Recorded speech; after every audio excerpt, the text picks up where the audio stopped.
ಒಂದು ಸಭೆಗೆ ಹೋದರೆ ಅಲ್ಲಿ ವಾತಾವರಣ ಗೊತ್ತಾಗುತ್ತೆ. ನಾಮಿನೇಷನ್ನು 5,000ರಿಂದ 10,000 ಸೇರ್ಬೋದು ಅಂತ ಅಂದ್ಕೊಂಡಿದ್ದೀವಿ. ನಿಮ್ಮ ಪತ್ರಿಕೆ ಟಿ ವಿ ಬಿಟ್ಟರೆ ಯಾವುದೇ ಹಳ್ಳಿಗಳಿಗೆ ನಮ್ಮ ಮೈಕು ಕಳಿಸ್ಲಿಲ್ಲ, ನಮ್ಮ ಕಾರ್ಯಕರ್ತರು ಅವಾಗ ಅಷ್ಟೊಂದು ಇರಲಿಲ್ಲ. ಆದರೆ ಪತ್ರಿಕೆ ಮತ್ತು ಟಿ ವಿ ಮಾಧ್ಯಮವನ್ನು ನೋಡಿ 35,000ಕ್ಕೂ ಹೆಚ್ಚಿಗೆ ಜನ ಬಂದ್ರಲ್ಲ, ಕಾರ್ಯಕರ್ತರು ಬಂದ್ರಲ್ಲ.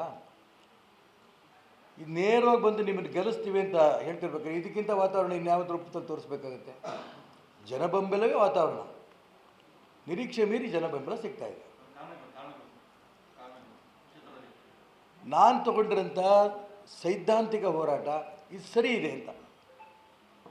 ಯಾಕೆಂತಂದರೆ ಇಲ್ಲ ಅಂತಂದರೆ ಭಾರತೀಯ ಜನತಾ ಪಾರ್ಟಿಯ ದೊಡ್ಡ ಗುಂಪು ನಮ್ಮ ಕಾರ್ಯಕರ್ತರು ನನ್ನ ಜೊತೆ ಬಂದಿದ್ದಾರೆ.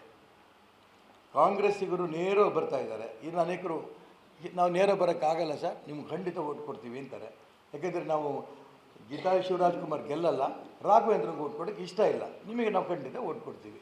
ನಿಮ್ಮ 30-35 ವರ್ಷ ನೀವು ತುಂಬ ಸ್ಪಷ್ಟವಾಗಿ ಪಕ್ಷನಿಷ್ಠೆಯಿಂದ ಅಂತ ಒಬ್ಬ ನಾಯಕರಾಗಿರೋದ್ರಿಂದ ನಿಮಗೆ ಬೆಂಬಲ ಕೊಡ್ತೀವಿ. ಇದು ಅದೇ ರೀತಿ JDSನವರು ಕೂಡ ನೇರ ಇಳಿದೇ ಬಿಟ್ಟಿದ್ದಾರೆ ಭದ್ರಾವತಿ ತಾಲೂಕಲ್ಲಿ, ಬೇರೆ ಬೇರೆ ತಾಲೂಕಲ್ಲಿ.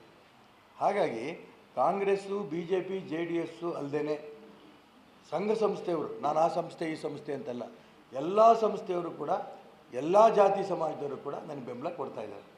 ಇದು ನಾನು ಗೆದ್ದೇ ಗೆಲ್ತೀನಿ ಅಂತ ವಿಶ್ವಾಸ, ಇದೇನು ಬೇರೆ ಏನಲ್ಲ.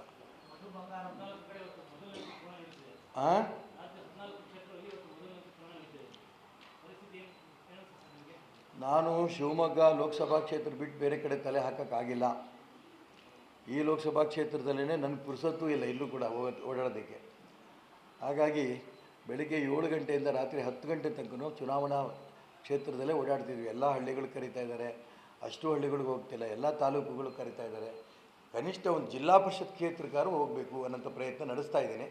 ಅದರಲ್ಲಿ ಸಾಕಷ್ಟು ಯಶಸ್ವಿ ಆಗ್ತಿದೆ. ಆದರೆ ಕರೀತಾರೆ ಎಲ್ಲರೂ ಕೂಡ, ನಮ್ಮೂರಿಗೆ ಬನ್ನಿ, ನಮ್ಮ ಹಳ್ಳಿಗೆ ಬನ್ನಿ, ನಾವು 10 ಹಳ್ಳಿ 12 ಹಳ್ಳಿ ಒಟ್ಟಿಗೆ ಸೇರ್ತೀವಿ ಅಂತ.